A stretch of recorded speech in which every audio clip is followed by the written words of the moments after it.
Now let's pull back and see the full hydraulic layout of the common rail system on the MAN 48/60th CR.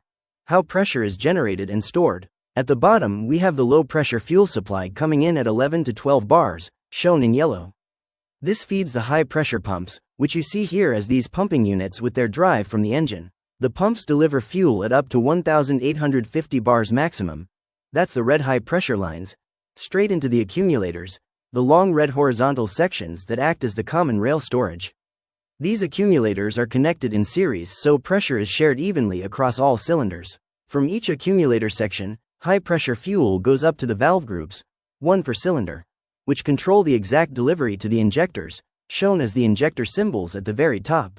There's also a separate low-pressure circuit in green at 5 to 7 bars for cooling, leakage return, and booster functions, with a minimum differential pressure of 5 bars maintained across the system. Everything is monitored and commanded by the SA zone control system on the right, using signals from the reference wheel for precise timing.